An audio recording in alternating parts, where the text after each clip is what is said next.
네, 우리 주 안에서 형제 자매된 분당 하나교회 우리 성도 여러분 이렇게 만나 뵙게 돼서 진심으로 반갑고 또 여러분 사랑하고 축복합니다. 멀지 않은 데 있는데 이제야 제대로 왔습니다. 사실 위에 왔다 가고 뭐 이렇게 한 적은 있었는데 처음 들어온 것 같아요. 그러면서 찬양하시는 모습부터 제 가슴이 너무 뭉클해가지고 하나님께서 우리 한 분 한 분 너무 사랑하시는 것 같고 또 우리 분당 하나교회를 통해서 이제까지 하신 일들도 놀라운 일이지만 앞으로도 행하실 놀라운 일이 있음을 확신합니다. 그런 소망 가지고 저희도 열심히 이렇게 정진해 나가겠습니다. 서로 격려하면서 함께 그 길을 걸어가면 좋겠습니다. 인간에 대해서 연구하시는 분들은 이렇게 인간의 욕구, 욕망이 좀 이렇게 세분화되어 있다고 합니다. 여러 종류의 욕망들이 있다고 얘기를 해요. 뭐 독립에 관한 것도, 또 뭐 권력에 관한 것도, 로맨스, 뭐 신체, 자유, 결혼, 뭐 다양한 종류의 이제 욕망들이 사람들에게 있는데, 그런데 그 욕망들을 이렇게 관통하고 있는 하나의 실과 같은 게 하나 있답니다. 어떤 분에게 아주 가장 기본이 되는 근저에 깔려있는 욕망이라고 설명하기도 하고 또 어떤 분은 이렇게 실과 같이 관통하는 거라고도 하던데 그게 뭐냐면 바로 관계입니다. 인간관계에 있어서 아주 근본적인 욕구가 인간의 욕구에 있어서 관계가 아주 근본적인 그런 욕구라는 거죠. 그래서 요즘에 뭐 AI 관련된 이야기들 많이 하잖아요. 그래 몇 년 있으면 AI 특이점이 온다고 그래서 뭐 우리 직업은 없어지는 거 아니야? 막 이런 얘기들 어떻게 대비해야 되지? 이런 얘기들을 하시는 분들 저도 관심 있게 그런 이제 강의 같은 것도 좀 챙겨서 보고 있는데 그런 분들이 강의하시는 분들이 꼭 마지막에 붙이는 게 이런 세상이 된다고 하더라도 아니 그런 AI가 더 활성화되는 그런 세상이 되면 될수록 진짜 중요한 게 뭐냐면 진정한 관계에 대한 욕구가 점점 중요해질 거라고 얘기하더라고요. 진정한 관계에 대한 욕구. 저는 오늘 이 자리에 오면서 이렇게 좀 소망이 하나 있습니다. 우리 분당 하나교회 성도님들이 진정한 관계의 욕구, 하나님과 우리 안의 그 관계 안에서 그 욕구가 채워지시고 또 성도의 교제 안에서 채워지는 것을 누리시는 귀한 믿음의 공동체 되시기를 주님의 이름으로 축복합니다. 정말 그렇게 되셨으면 좋겠습니다. 그렇게 늘 하나님과의 진짜 근본적인 욕구가 여러분 안에서 관계의 욕구가 잘 채워졌으면 좋겠는데요. 오늘은 이제 이걸 갖다 실마리로 해서 차근차근 좀 이야기를 좀 펼쳐 나가 보려고 합니다. 이제 관계가 정말 중요하다는 이 생각을 좀 확장도 시켜보고 또 뒤집어 본다면 동서고금을 막론하고 어느 사회에서든지 가장 이 사회나 집단에서 혐오하는 대상이 있습니다. 누구겠습니까? 그렇죠. 오늘 제목이 배신자니까 이 정도는 뭐 우리가 그렇죠. 이 정도는 약속 대련처럼 누구겠습니까? 배신자죠. 배신자. 그래서 뭐 영화나 소설, 드라마 같은 데서 주로 이제 등장하는 소재지 않습니까? 주인공이 배신당하면 우리가 연민 느끼고 또 그 다음에 주인공이 온갖 역경을 이겨내는 과정을 보면 우리가 막 응원하게 되고 나중에 이 극복해가지고 이 배신자를 처단하는 복수를 성공하면 우리 같이 희열을 느끼잖아요. 이제 요즘에 그 넷플릭스에 보니까 옛날 드라마인데 다시 이렇게 방영되면서 전 세계적으로 화제를 끌고 있는 드라마가 하나 있습니다. 2009년도에 순간 시청률 45%를 달성했던 화제의 드라마 뭔지 아세요? 아내의 유혹. 기억하시는 분들 계시죠? 저 하나 찍고 나서 왜 나는 너를 만나서 그 멜로디 잃어버릴 수도 없어. 그게 그거잖아요. 자기 친구가 자기 남편을 유혹해가지고 그 남편한테 버림받고 죽을 뻔했는데 머리 자르고 점 하나 찍고 나타났더니 남편이 몰라봐가지고 그 남편을 다시 유혹해가지고 뺏어온다. 야, 여러분 이게 뭔 얘기라고 대한민국의 거의 절반이 그 시간에 그게 어떻게 되는지 지켜보고 있었다니까요. 배신 이야기잖아요.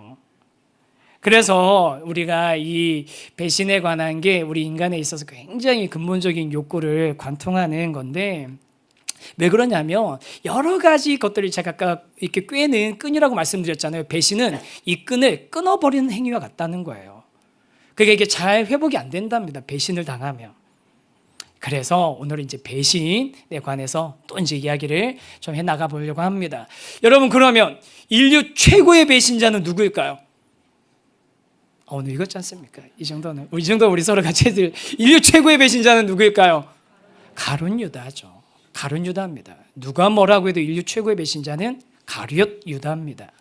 가룟 유다, 이름이 어렵죠. 가룟 유다, 헬라어로 이스카리옷 유다스라고 되어 있어요. 유다라는 이름은 흔한 이름이잖아요. 성경에 유다 지파도 있고, 그래서 유다라는 이름은 흔한 이름이고, 어떤 분이 친절하게 찾아주셨는데 성경에 유다라는 이름이 최소 7명의 다른 유다가 있대요. 우리가 보는 유다는 7명의 다른 유다가 있는 거예요. 그러니까 이 유다가 그 유다라고 딱 설명해 주기 위해서 가룟 유다, 이스카리옷 유다스라고 설명하는 겁니다. 그럼 뭐 이스카리옷은 뭐야? 가룟은 뭐야? 라고 하면은 크게 이제 두 가지 이론이 있는데, 첫 번째는 뭐냐면 그리옷이라는 지방이 있었다는 거예요. 그래서 그 그리옷 출신 유다다라는 설명이 있는데, 예를 들면 그래서 저 대전에서 온 정 목사입니다. 이렇게 설명하는 거예요. 자기 고향 설명하는 거다라고 하는 이론이 있는데, 근데 고고학적으로는 이게 정확하게 그런 지명이 있었는지 명확하지가 않대요. 또 하나는 이스카리옷이라는 단어가, 여러분 이 영화를 혹시 보셨는지 모르겠는데 시카리오라는 영화 혹시 보신 분 있으세요? 시카리오라는 게 뭐냐면 헬라어로 단검이란 뜻입니다. 단검. 그러니까 암살자를 말하는 거예요. 이스카리옷 유다라는 것은 이 단검을 가지고 암살을 하는 그런 약간 열심주의자들, 극단주의자를 의미하는 거다라고 해서 그렇게 해석하는 분도 있습니다. 뭐 상관없어요. 이 유다가 어떤 유다인지만 정확하게 아시면 됩니다. 그래서 가롯이 아니라 가룟입니다. 가룟 유다니까 발음이 어려워서 제가 이제 앞으로 유다라고 표현을 많이 할 것 같은데요. 이 유다가 이제 이 인류 최고의 배신자인데, 오늘 우리 고난주간을 맞이해서 이 유다의 배신에 대해서 조금 더 자세하게 살펴보면서, 또 유다의 배신이라는 이 인류에게 있어서 가장 아픈 것을 건드린 이 어두운 그런 사건 가운데서 더욱 빛나는 복음의 의미를 좀 같이 한번 생각해 보려고 합니다. 그래서 우리 첫 번째 주제 한번 같이 한번 읽어봤으면 좋겠는데요. 이게 나오나요? 시작. 유다의 배신, 예고된 참사. 유다의 배신은 예고된 참사였습니다. 이제 의심할 여지가 없는 최악의 배신자잖아요, 유다가. 그래서 여러분, 단테의 신곡을 보면, 이게 뭐 우리의 지금 세계관하고 꼭 맞지는 않지만 단테의 신곡에 보면 지옥에 대해서 이렇게 묘사를 하는데, 지옥이 이제 그 지표에서부터 가까운 데서부터 총 9개의 층으로 돼 있다고 돼요. 그렇게 설명을 해요. 그래서 9개 층으로 돼 있는데 맨 마지막 9번째 층이 어떤 사람들이 가는 지옥이냐면, 어떤 사람들이 가는 지옥이겠습니까? 그렇죠. 이렇게 훌륭하신 분들이, 배신자들이 가는 지옥이 마지막 9번째 층인 거예요. 그것도 4칸으로 나눠져서 가룟 유다가 그 중에 가장 심각한 배신자로 그 있는데, 얼음 같은 그런 곳에서 좀 이렇게 있는데, 거기에 누가 있냐면 우리 사탄이 거기에 같이 있다라고 이렇게 표현이 됩니다. 그렇게 인류 최대 배신자라고 우리 모두가 다 인정하는 게 가룟 유다인데요. 그런데 의외로 가룟 유다의 죽음에 대해서, 또 가룟 유다에 대한 평가에 대해서 불편함을 가지고 있는 분들이 꽤 많이 있어요. 가룟 유다에 대해서 불편함을 가지고 있습니다. 무슨 얘기냐면요, 여러분 한번 들어보세요. 예수님이 십자가에서 대속 제물로 죽으심으로 하나님 나라를 회복하기 위한 결정적인 반전을 이루신 것 맞습니까? 아멘. 그렇죠. 여기서 저 주재하시면 김인효 목사님하고 깊은 대화를 나눠야 될 것 같습니다. 예수님께서 십자가에서 죽으심으로 하나님 나라의 큰 이제 우리 죄와 사망의 권세를 해결하시는 반전을 이루셨잖아요. 맞죠? 할렐루야. 아멘. 맞아요. 그러면 여러분, 그렇게 예수님이 십자가에서 죽으시려고 한다면 누군가는 예수님을 십자가에 죽도록 하는 역할을 해야 되는 건데, 특히 예수님을 팔아넘기는 그 역할을 누군가가 하지 않으면 어떻게 예수님이 십자가에 달려서 죽으실 수 있었겠느냐. 왜냐하면 대제사장의 무리들은요, 성경에 보면 유월절 명절 전에는 하고 싶어 하지 않았어요. 명절 전에 하고 싶어 하지 않았습니다. 그런데 가룟 유다가 배신해서 딱 6월절에 맞춰서 예수님이 돌아가신 거거든요. 이런 이제 관점으로 보면 여러분, 보다 큰 선을 이루기 위해서 반드시 존재하는 악을 무슨 악이라고 하죠? 필요악이라고 하잖아요. 가룟 유다는 필요악 아니었냐라고 얘기하는 겁니다. 그런데도 가룟 유다를 왜 자꾸 비난하냐라는 거죠. 그러면서 제가 어떤 이제 사람들이 이렇게 쓴 글에 보니까 이런 식으로까지 표현하는 분도 있었어요. 유다가 예수님을 배신했기 때문에 예수님께서 십자가에서 대속의 죽음을 하실 수 있었으니까 모든 그리스도인들은 가룟 유다한테 감사해야 된다. 좀 많이 나갔죠. 우리가 가룟 유다에게 감사하려고 오늘 여기 이렇게 모여 있는 게 아닌데, 모든 그리스도인들이 가룟 유다에 감사해야 된다. 그런 식으로, 물론 조롱이 섞인 거죠. 근데 여러분, 여기서 좀 더 나간 얘기 한번 해드릴까요? 예수님의 12제자가 있었는데, 여러분, 예수님의 12제자 중에서 제일 수제자가 누구였을까요? 아니요, 가룟 유다였다고 주장한 사람들이 있습니다. 진정한 구원의 비밀을 깨달은 유일한 제자가 가룟 유다였고, 이 유다가 예수님의 아주 비밀스럽고 은밀한 명령을 따라서 예수님을 대제사장 무리에게 넘겨주었고, 이를 통해서 예수님께서 육체라는 감옥을 벗어버리고 영적인 해방을 얻게 되셨다. 그렇기 때문에 가룟 유다는 예수님하고 가장 친밀하고 가까운 그런 제자였다라고 주장하는 사람들이 있습니다. 제 얘기는 아니고요. 이게 실제로 그냥 지어낸 얘기도 아니고 유다복음이라는 게 있어요. 그러니까 옛날부터 그런 게 있다 하더니 실제로 이집트에서 그런 문헌이 발견됐거든요. 있는 거예요, 실제로. 근데 여러분, 들으면서도 좀 뭔가 이상하셨죠? 이 유다복음은요, 제가 이런 거 이렇게 소개해드리면 꼭 집에 가셔서 이제 유튜브로 검색해 보시는데, 여러분 그러지 마십시오. 그냥 이 정도로 제가 알려드리는 정도로 아시면 됩니다. 왜냐하면 유다복음은요, 이미 오래전부터 성경이 형성되던 시기부터 우리 신앙의 선배들이 이거는 가짜 성경이야, 성경 아니야라고 막 위경이라고 말한 그런 판정이 받았고요. 그리고 이 유다복음에는 어떤 사상이 들어가 있냐면 영지주의 사상이 들어있는 거예요. 영지주의 아시죠? 설명할 필요 없이 영은 선한 것이고 육체는 악한 것이어서, 육체가 이제 선한 영혼이 육체라는 감옥에 갇혀 있는데 이게 벗어나는 게 구원이다. 그런 구원은 특별한 지식을 통해서만 얻는다라고 설명하는 거거든요. 근데 이거는요, 아주 기독교 이전부터 아주 오랫동안 물질 세계와 영적인 세계를 설명하고 싶었던 사람들의 그 설명의 방법 중에 하나인 겁니다. 그래서 사도 바울도 계속 우리 초대교회에서도 영지주의 계속 이렇게 경계하고 또 이단으로 정죄하고 배격하지 않습니까?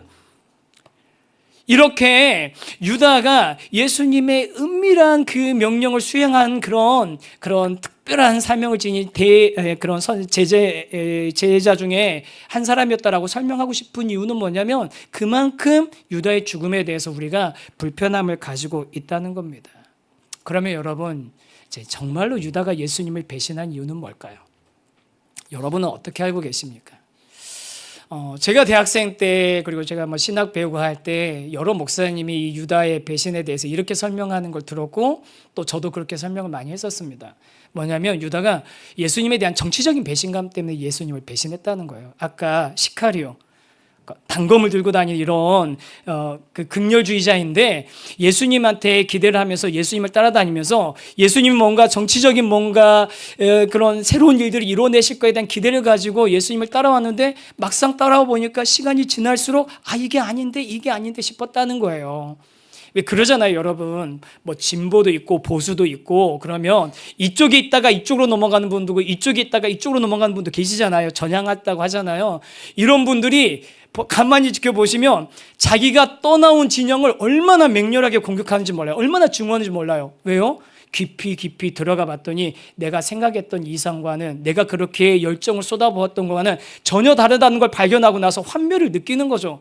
그러니까 떠나온 나 오히려 내가 예전에 몸담았던 데를 강력하게 공격하고, 이단에 대해서 이렇게 강의하고 다니시는 분들 보면 대부분들이 이단 출신이었던 분들이거든요. 그 안에서 깊은 곳에 있던 환멸을 봐버리신 거죠. 가룟 유다가 그렇게 정치적인 실망감 때문에 예수님을 떠난 것 같다라고 설명하는 사람들이 있습니다. 저도 그때 그런 설명을 참 많이 들었어요. 굉장히 합리적인 것 같고 그럴듯합니다. 그랬을 수도 있을 것 같습니다. 그런데 여러분, 그거는요 우리의 생각이고 성경에서는 분명하게 가룟 유다의 배신의 이유를 설명하고 있습니다. 그게 뭐냐면 가룟 유다의 배신에 빠지지 않고 등장하는 소재가 하나 있어요. 돈입니다. 돈. 여러분, 가룟 유다가 예수님의 12제자 중에서 재정을 맡았다는 사실 알고 계신가요? 돈을 맡았었죠. 놀라운 일 아닙니까? 그게 뭐가 놀라워 그렇게 하시는데, 여러분 예수님의 12제자들 직업이 뭐였죠? 우리 생각나는 건 다 이제 대부분 어부. 그런데 그 중에 그렇죠. 어부 말고 직업이 등장하고 있는 사람이 하나 있습니다. 누구죠? 마태, 세리마태. 세리마태. 여러분 12제자 중에 누가 있었다고요? 세리가 있었어요. 그런데 돈은 누가 맡았다고요? 가룟 유다가요. 굉장히 이상한 거 아닙니까? 세리면 그 당시에 돈에 관해서는 제일 전문가가 세리잖아요. 저희도 이제 벌써 분립개척한 지 3년이 됐는데 분립개척 시작할 때 얼마나 막 가슴 졸이면서 시작했는지 몰라요. 시작할 때 그때 이제 순장님들께서 재정부도 아직 조직도 만들어지지 않을 때 그때부터 이미 막 돈을 막 사용해야 되니까 제가 그때 뭐라고 하면 재정부라고도 안 하고 회계팀이라고 했거든요. 회계팀 좀 맡아주세요. 순장님들 쫓아다니면서 좀 해달라고 해서 그분들이 좀 맡아주셨는데, 그러면서 그 맡아주면서 제가 이 돈 가지고 어디 도망만 가지 말아주세요. 막 그러면서 맡아달라고 그랬거든요. 그런데 이제 뭐 하다 보니까 뭐 억 단위 그 돈이 왔다 갔다 하기도 하고 막 몇 천만 원짜리 막 이렇게 계약서 사인하고 보내달라고 하고 그러는데 저는 막 간이 떨리는 거예요. 해봤어야지 그런 걸. 그래가지고 막 맨날 그 맡았던 순장님 중에 한 분한테 괜찮으시냐고, 순장님 괜찮으세요? 괜찮으세요? 막 그랬더니 그 순장님이 그러시는 거예요. 아이, 목사님 괜찮아요. 걱정하지 마세요. 이거 정말 별거 아니에요. 막 그러시는 거예요. 이거 얼마 되지도 않아요. 그러시는 거예요. 그래서 그분이 이제 은행 예전에 다니셨었던 분이시거든요. 제가 그거 갖고서 막 단정 끈 거 아니까 이거 얼마 되지도 않는데 왜 그거 갖고 자꾸 그러세요? 그러는 거예요. 그러니까 여러분, 사실 세리하고 다른 사람은 돈에 대한 개념 자체가 다른 거예요. 그런데 돈을 누가 맡았다고요? 유다가 맡았어요. 그 얘기는 무슨 얘기입니까? 단순히 돈 계상을 뛰어넘는 뭔가가 있다는 얘기죠. 뭐겠습니까? 신뢰죠. 예수님과 제자들에게 신뢰받았던 겁니다. 유다가. 그리고 여러분, 나중에 기회 되시면 복음서를 다 샅샅이 한번 뒤져보세요. 유다가 배신하고 마지막 예수님 팔아 넘길 때까지 12제자 중에서 가룟 유다가 배신할 거라고 의심했던 사람 단 한 사람도 없습니다. 나중에 그 일이 터지고 나서야 그걸 안 거지, 그전에는 유다가 배신할 거라고 생각한 사람 한 사람도 없어요. 특별한 신뢰관계가 있었던 겁니다. 여러분 그러시잖아요. 돈 누구한테 맡깁니까? 일 누구한테 맡깁니까? 저도 이전에 이제 우리 분당 우리 교회 있을 때 사역들 이제 전 성도님들이 같이 해야 되는 그런 사역들 맡을 때들이 가끔 있잖아요. 그럴 때 보면 이제 같이 할 사람들 팀을 꾸려야 되는데 목사님들 전도사님한테 막 가서 목사님 이거 좀 같이 좀 해주세요. 전도사님 이 역할 좀 해주세요. 막 이렇게 막 이메일 해가지고 팀을 꾸리는데 한참 이렇게 지나다 보니까 제가 맨날 보내는 사람들한테만 보내더라고요. 제가 신뢰하면서 맡기고 싶은 사람들이 있는 거예요. 저거 마음이 통하고 안정감이 있는 분들은 딱 유다가 그랬던 사람인 겁니다. 그렇게 신뢰받았던 이 유다가 어느 누구도 배신할 거라고 생각하지 못했던 그 유다가 예수님으로부터 마음이 돌아섰다는 것을 보여주는 장면이 있습니다. 그게 요한복음 12장에 나오거든요. 요한복음 12장이 어떤 얘기냐면 예수님이 나사로를 살려주세요. 이 사건 유명한 사건이잖아요. 죽었던 나사로를 살려주시고 나서 베다니에서 이제 그 인근에서 이렇게 활동하시다가 그 다음에 다시 나사로, 베다니에 있는 나사로의 집, 나사로, 마리아, 마르다가 한 가족이잖아요. 그 집에 왔더니 자, 나사로 살려준, 오빠 살려준 예수님이 다시 오셨으니까 마리아 마르다가 얼마나 예수님을 환영하면서 잔치를 벌였겠습니까? 진짜로 잔치가 벌어졌다라고 성경에 기록되어 있거든요. 그 잔치를 벌여져서 예수님이 딱 들어오셨는데 그때 마리아가 예수님께 와가지고 어떻게 하냐면요, 지극히 비싼 순전한 나드 한 근의 향유를 예수님 발에다가 완전히 다 쏟아버립니다. 그리고 그 예수님의 발을 자신의 머리털로 닦는 사건이 기록되어 있어요. 근데 그 상황, 그 장면에서 그것을 지켜보던 가룟 유다의 모습을 요한복음 12장 4절 5절은 이렇게 정확하게 기록하고 있거든요. 한번 읽어보시죠. 하나로서 예수를 잡아줄 가룟 유다가 말하되 이 향유를 어찌하여 300데나리온에 팔아 가난한 자들에게 주지 아니하였느냐 하니. 300데나리온, 한 데나리온이 하루 품삯이거든요. 그러면은 요즘 시세로 해서 15만 원, 300데나리온이면 4,500만 원. 에르메스 버킨백 하나. 그거를 지금 한순간에 예수님 발에다가 플렉스 해버린 거예요. 한순간에 그냥 없어진 거예요, 이게 그냥. 그런데 여러분, 마리아가 왜 그렇게 했을까요? 또 예수님 왜 그걸 안 말렸을까요? 예수님이 이제 이거 딱 이 사건 다음에 요한복음에 보면 이제 예루살렘 입성하시거든요. 십자가에서 죽으실 그것을 대비하기 위한 마리아의 이 헌신을 예수님은 그냥 기쁘게 받아주시는데 그걸 지켜보던 유다는 뭐라고요? 저걸 300데나리온에 팔아 가난한 자들에게 주지 아니하느냐. 저 흘러서 그냥 땅바닥에 떨어지는 저 향유만 300데나리온만 보이는 거예요. 여러분, 저 이제 대전 출신이라고 그랬잖아요. 충청도 사람들은요, 답 없는 사람들 만나면 뭐라고 하는 줄 아세요? 옆에 사람들, 그냥 내비둬. 그냥 사람은 착하잖요. 그래요. 내비둬 저거. 가룟 유다가 아마 충청도 사람이었으면 그랬을 거예요. 저 내비둬. 저 아까워서 어떡해. 돈밖에 안 보이는 겁니다. 예수님이 그동안 여러 번이나 내가 십자가에서 죽어야 된다고 얘기하셨는데 돈밖에 안 보이는 거예요. 그래서요, 여러분, 유다가 예수님 넘길 때 복음서에 여러 번 유다가 예수님 넘기는 장면들 기록되잖아요. 그 얘기의 마지막엔 항상 뭐가 나옵니까? 돈 얘기가 나와요. 결국 돈이었습니다. 몰라요. 뭐라고 설명했을지 모르겠어요. 종교 지도자들 찾아가서 무슨 명분을 얘기했을지 모르겠습니다. 얼마나 자신을 이렇게 잘 그럴듯하게 포장했을지 모르겠어요. 내가 생각해보니까 예수는 내 이상하고 맞지 않아. 그러면서 뭐라고 하면서 팔았을지 모르겠어요. 그런데 마지막에는 결국은 뭔 얘기가 나온다고요? 돈입니다. 오늘 읽었던 말씀 중에 4절 5절도 한 번만 더 읽어볼까요? 시작. 이에 유다가 대제사장들과 성전 경비대장들에게 가서 예수를 넘겨줄 방도를 의논하매 그들이 기뻐하며 돈을 주기로 언약하는지라. 마지막은 돈입니다. 여러분, 협상할 때 제일 중요한 건 언제 얘기하죠? 마지막에 얘기하죠. 처음부터 내가 원하는 거 꺼내놓고 나면 이제 질질 끌려다니잖아요. 마지막에 꺼낸 얘기는 항상 돈이었습니다. 가룟 유다의 배신의 징조와 배신의 과정, 결과에는 늘 돈이 결부되어 있었습니다. 그리고 성경은 뭐라고 얘기합니까? 하나님과 재물을 겸하여 섬길 수 없느니라.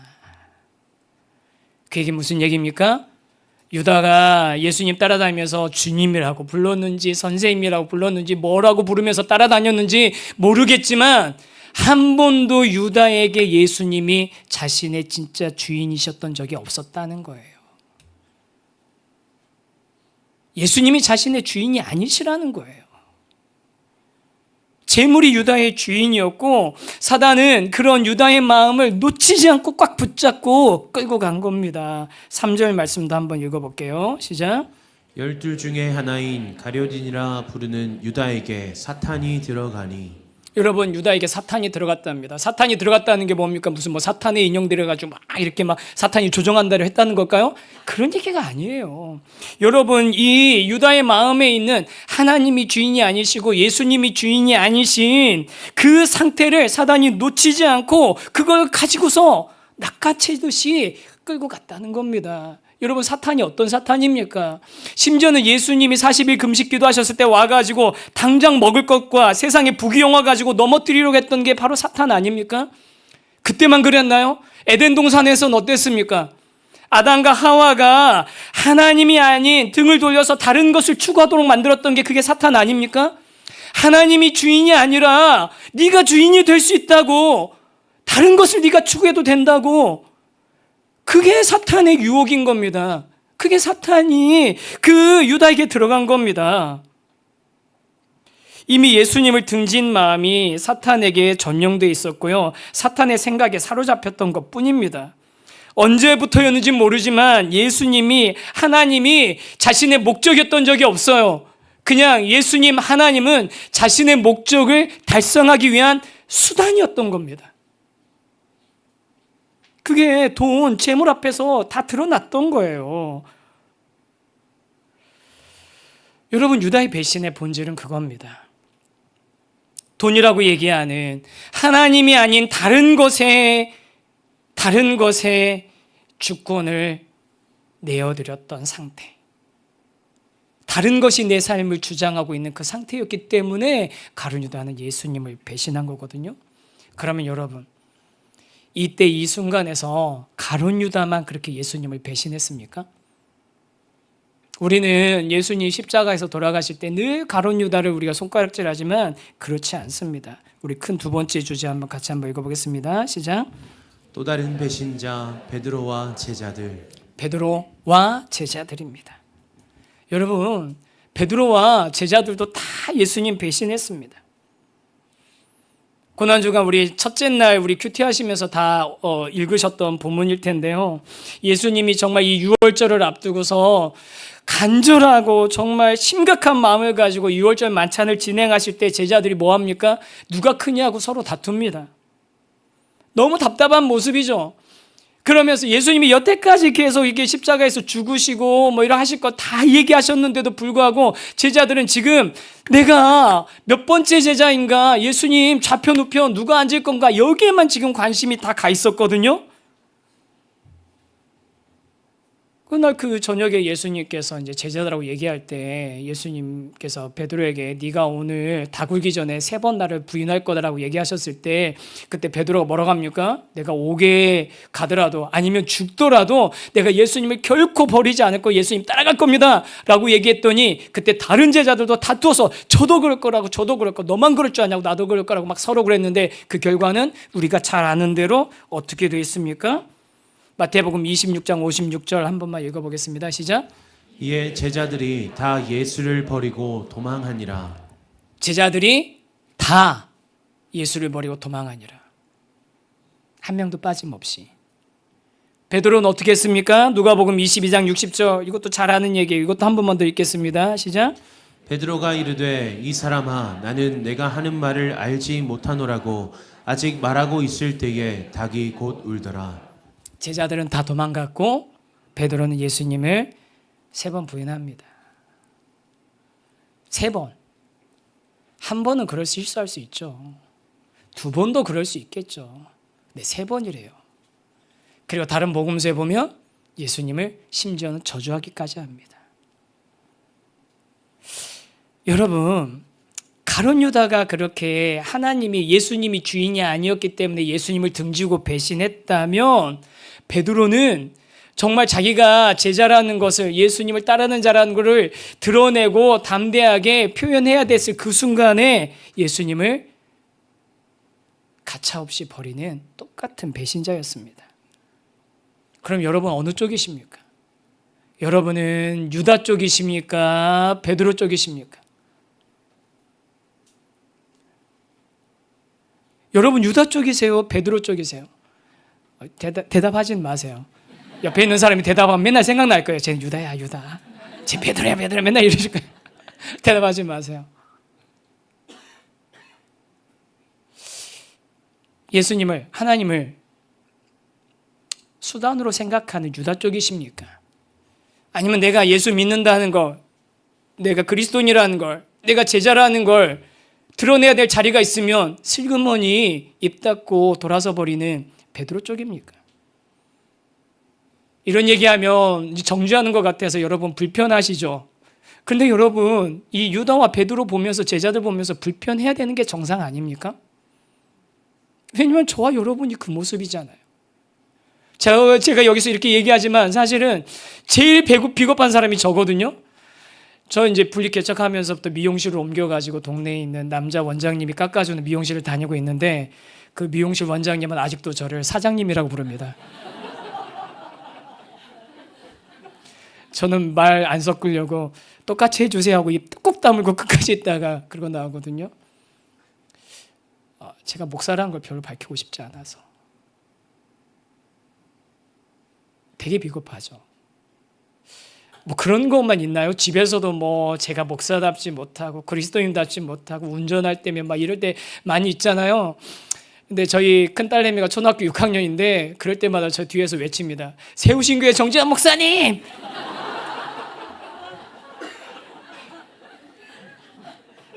그래서 저희는 이제 학교 체육관을 사니까 가끔 이제 1년에 한 두세 번 정도 전 세대 다 같이 모일 때 있거든요. 예배 드릴 때 있는데, 그때 저희 딸내미가 하는 얘기가 있어요. 그럴 때 자기에게 딱 한 번만 마이크 잡을 수 있는 기회를 달래요. 자기가 폭로를 해버리겠대. 목사님이 어떻게 하고 다니는지. 그래서 저는 거기에 지지 않으려고 영상 자료를 자꾸 체증하고 있습니다. 네가 도대체 집에서 어떻게 하고 다니는지 내가 다 찍어놓고 공개해버리겠다고, 서로 폭로하겠다고. 여러분, 사실 유다, 베드로, 우리 다 그 사이 어느 지점에 지금 있는 거 아닙니까? 그리고 한 가지 확실한 건, 우리가 그 자리에, 유다의 자리에, 우리가 베드로의 자리에 있었다고 해서 우리라고는 달랐을까요? 저와 여러분이라고는 달랐겠습니까? 뭐 지금 우리가 너무 좋은 교회에서, 건강한 교회에서 우리 같이 신앙생활하고 있으니까 얼마나 포장하기 좋습니까? 포장 잘하고 계시잖아요. 잘 포장하고 있는데, 여러분, 이 포장이 벗겨지는 그런 순간이 왔을 때, 그런 상황이 왔을 때 여러분 자신 있으십니까?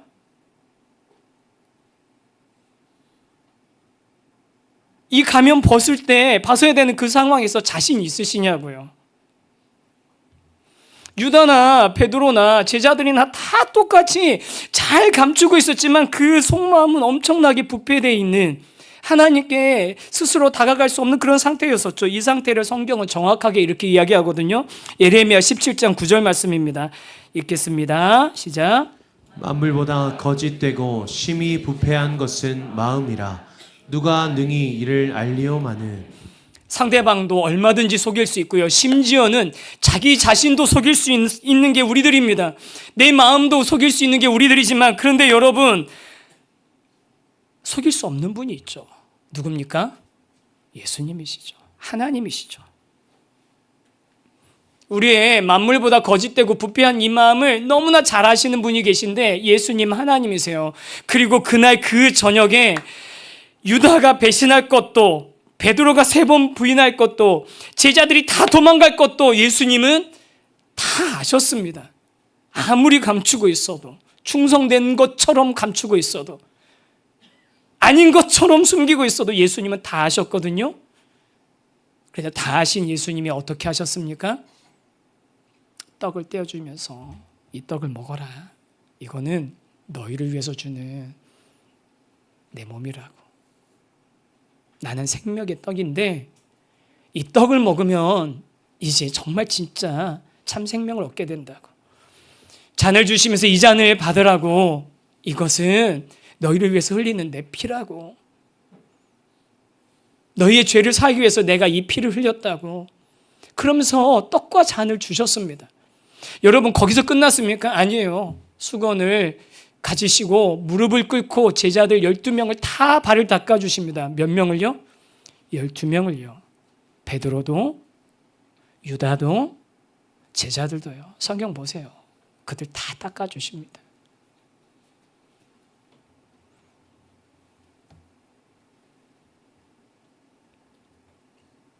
다 아시는데, 그럴 줄 아셨는데 그들을 그렇게 사랑하신 거예요.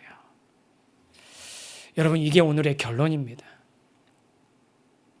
유다의 배신을 보면서 우리가 배신은 죽음이야, 베드로의 부인을 보면서 나는 안 그럴 거야, 그게 이 말씀의 결론이 아니라 우리가 늘 주님을 배반해 왔고 또 기회만 되면 우리는 예수님을 배반할 수 있는 그런 존재들입니다. 겁먹으면서 모른다고 부인할 수도 있고요, 어떨면 팔아먹어버릴 수도 있습니다. 그런데 그런 줄 아시면서도 저와 여러분을 위해서 떡과 잔, 몸과 피를 다 내어주셨고, 그리고 그런 줄 아시면서도 저와 여러분의 발을 씻어주신 분이 바로 예수님이시라는 겁니다.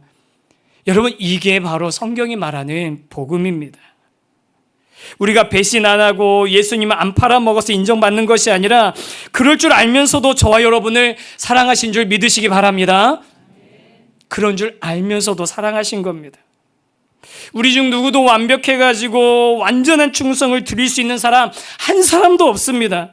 부름받았지만 여전히 미숙하고, 제자 되었지만 여전히 세상 것들 버리지 못하고, 찬양 가사처럼 내 마음 한 자락도 지키지 못하는 게 저와 여러분 아닙니까?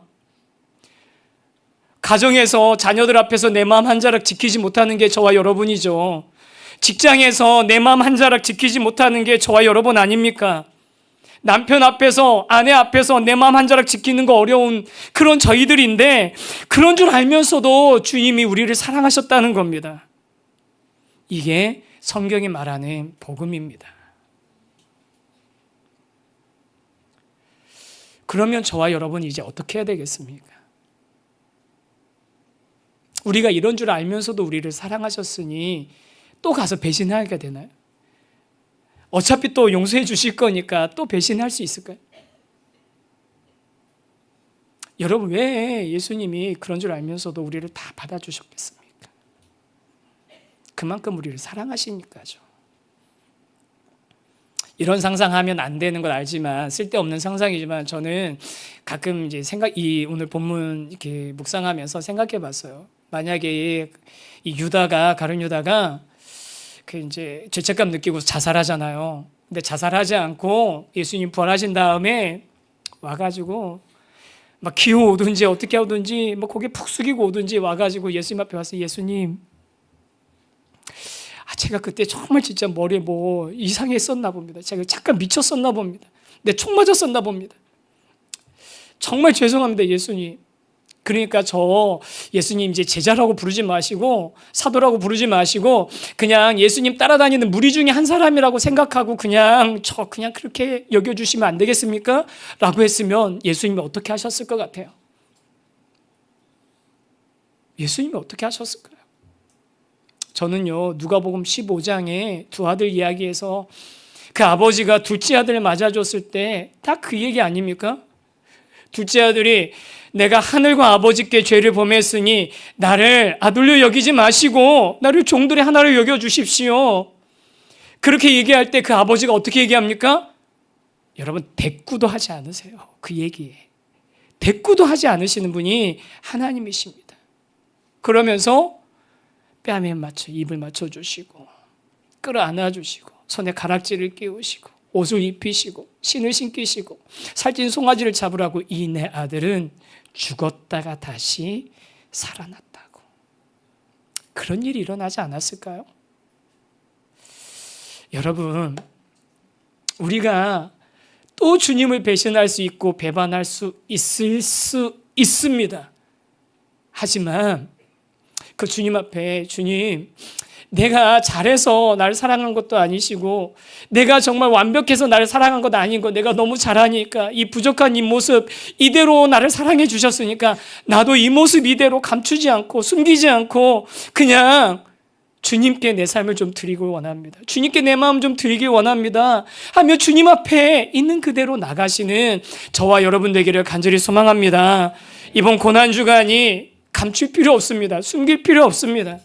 내가 이전에 어떤 모습으로 어떻게 살아왔는지 상관없습니다.